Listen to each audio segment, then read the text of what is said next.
এটা উনি যার কাছ থেকে 600 টাকায় কিনেছিল উনিও আসলে বানিয়ে শখের ঘুড়ি হিসেবে এটি উড়িয়েছিল, তারপরে আবার বিক্রি করে দিয়েছে। এগুলো কোনো মেলায় বিক্রি হয় না, বেলাসি মার্নিতে বা তরগাঁও মেলায়। ও এগুলো দামি বেশি, তো কম দামিগুলো বেশি বিক্রি হয়। আসলে ঘুড়ি হয়তো আমাকে নিয়ে চলে যেতে পারে উপরে। 600 টাকার ঘুড়ি, 600 টাকার ঘুড়ি। তীব্র ঝড় ছিল চৈত্র মাসের ঝড়ে এই বাঁশের ঝাড় এমন ভাবে নুয়ে পড়েছে। গ্রাম বাংলায় একটি কথা প্রচলিত আছে, অনেকে আগে নির্জন জায়গায় এরকম বাঁশ নুয়ে পড়া দেখে বলতো ভূতে এই বাঁশগুলো ফেলে রেখেছে বা জিনের কারণে এরকম হয়েছে। কিন্তু আসলে এই যে তীব্র বাতাসের কারণে টিকতে না পেরে এই পরিত্যক্ত জায়গায় নির্জন প্রান্তের এই বাঁশগুলো পড়ে আছে। ওই যে দেখুন ঘুড়ি, বাঁশ বাগান থেকে অনেক উপরে, বাঁশের ঝাড় থেকে পাতা থেকে উপরে উঠছে ঘুড়ি। বাড়ি আছে এবার থেকে থাকে না এখন।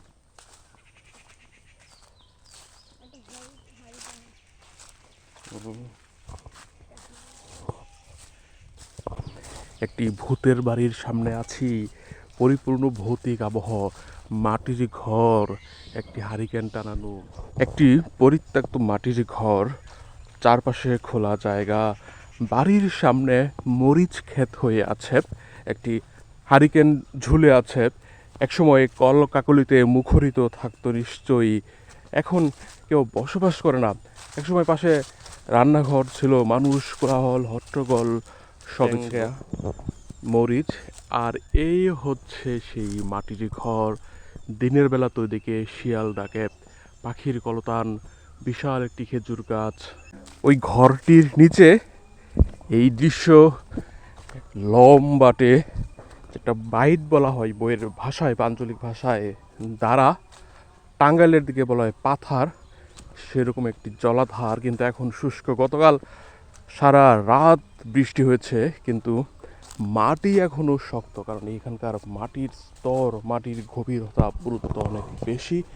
বর্ষাকালেও হাঁটু পানির বেশি কখনো জমা থাকে না সাধারণত।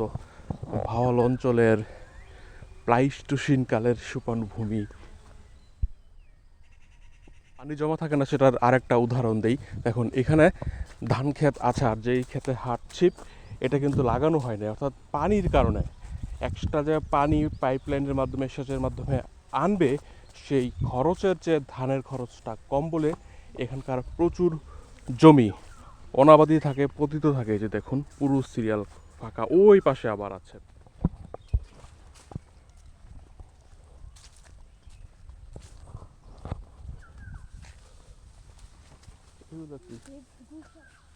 এই জায়গায় তাকে বাঘ আসতো, এরা জানো?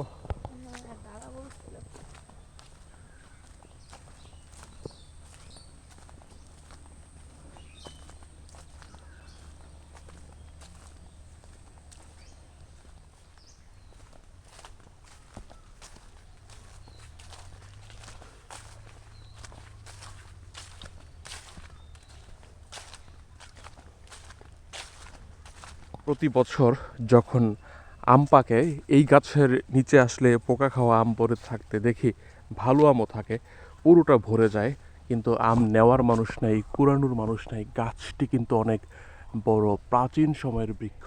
এখানে আসলে সবসময় আমার রয়্যাল বেঙ্গল টাইগারের কথা মনে পড়ে।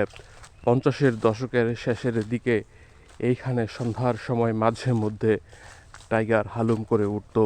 ওই পাশের মানুষেরা গোয়াল ঘরের পাশে পাহারা বসাতো। 9 সালে শালনার জোলারবাড় অঞ্চল থেকে শিকার করে গাড়ির মধ্যে বসে নিচে 4টি বাঘ।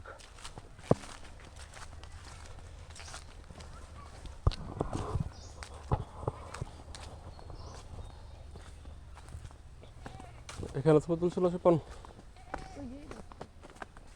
ও আচ্ছা আচ্ছা।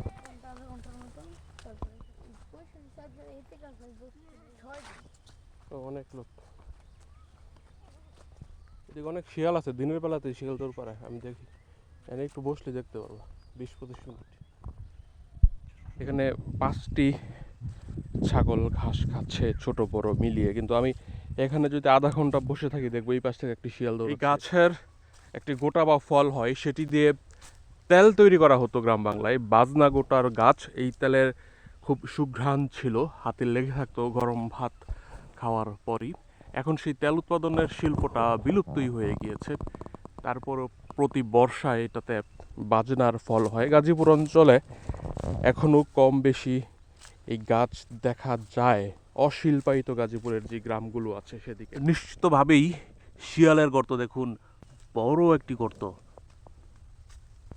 বৃষ্টির সময় যখন গতকালকে প্রচুর বৃষ্টি হলো তখন এগুলোর মধ্যে আশ্রয় নিয়েছিল। আবার সাপও থাকতে পারে। পাহাড়ি অঞ্চল হলে ভাবতাম অজগর সাপের গর্ত। একটি ঘুড়ি উড়ানো দেখবো এখন। বাংলা থেকে তো ঘুড়ি হারিয়ে গেছে। আমরা ছোটবেলায় দেখতাম ভালোই, কিন্তু এখন আর দেখা যায় না। ওই দূরে যাচ্ছে, ওইখান থেকে ছাড়বে। আর এই পাশে যে রশি ধরে একজন যাচ্ছে দূরে, এটাকে ডাক ঘুড্ডি শব্দ হইব,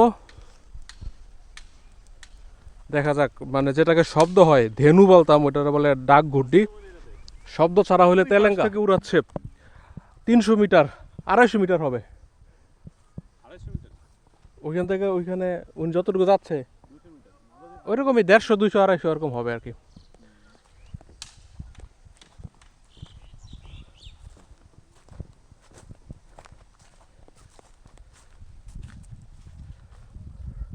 নীল রঙের একটি ঘুড়ি এখনই ছাড়া হবে, আকাশে উড়বে। বড় দাঁড়ায় আছি পরিত্যক্ত, এই যে ছেড়ে দিয়েছে, উঠবে উঠবে উঠবে উঠবে। একটু ঝুঁকি আছে, পর্যাপ্ত বাতাস না, বিপদমুক্ত এবং উড়ে গিয়েছে। নীল রঙের পলিথিনে বানানো ঘুড়িটি, ওই নীলাকাশে নীল ঘুড়ি।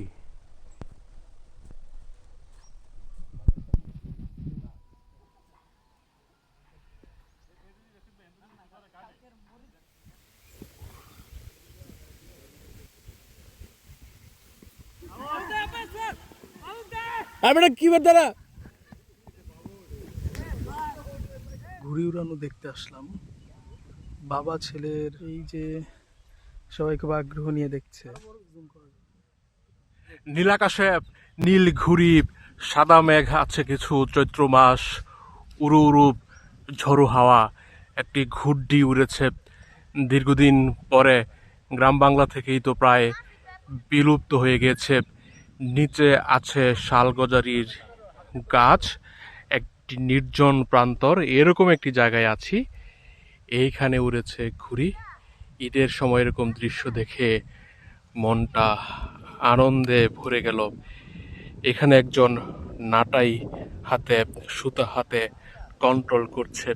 মনে পড়ে গেল আমাদের কিশোর জীবনের কথা, আমার ছোট বয়সের কথা। এই যে এখান থেকে ঘুড়ি উনি কন্ট্রোল করছে।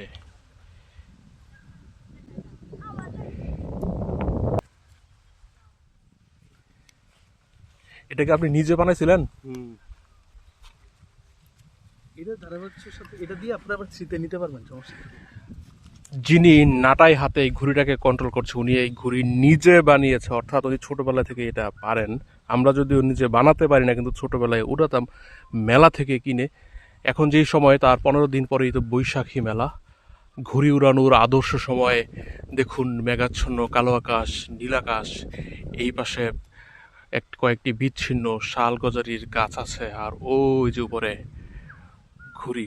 ঘুড়ি নামে তো একটি চলচ্চিত্র আছে।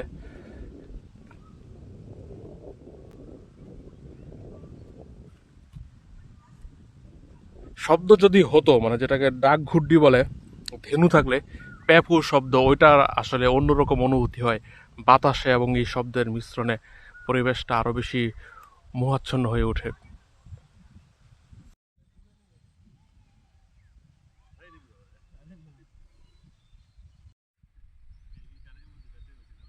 নাটাই হাতে ঘুড়ি উড়াচ্ছি, যদিও আমি উড়াচ্ছি না, একজন এখানে আঙ্কেল আছেন, উনি এটা তৈরি করেছেন। ওনার ঘুড়ি, এটা দেখে আমার ছোটবেলার কথা মনে পড়েছে। আমার ছোটবেলা, ওনার ছোটবেলা, অর্থাৎ আবহমান বাংলার সবার শৈশব, সবার ছোটবেলার সাথে, এই কৈশোরের সাথে এই ঘুড়ি জড়িত।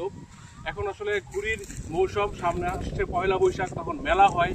মেলা থেকেই মূলত মানুষ এই ঘুড়িগুলো ক্রয় করে। আমি বোধহয় বহুত বছর পরে, মানে 22 বছর পরে, এসএসসির পরে এই প্রথম একটি নাটাই হাতে নিলাম। এখানে এই যে নাইলনের সুতা, উপরে ঘুড়ি, এটা ডাক ঘুরতি ছিল, কিন্তু ডাকছে না কারণ ধেনুটি নষ্ট হয়ে গেছে। উনি প্রথম যেটি উড়িয়েছিলেন সেটি এখনো উপরে আছে, এবং একটি বাঁশের মধ্যে বাঁধা, এবং বলল পাশে আরেকজন আছে যিনি ঘুড়ির মধ্যে লাইট ফিট করেছে, মানে রাতের বেলা বাতাস থাকলে আকাশে উড়ে এবং আকাশে লাল দেখা যায়, বেঁধে রাখে কোথাও। আরেকটি ঘুড়ি নিয়ে এসেছিলেন, 600 টাকার ঘুড়ি উড়ানোর চেষ্টা করেছেন, কিন্তু বাতাস কম বলে সফল হননি। এখন এখানে ফটো সেশন চলছে।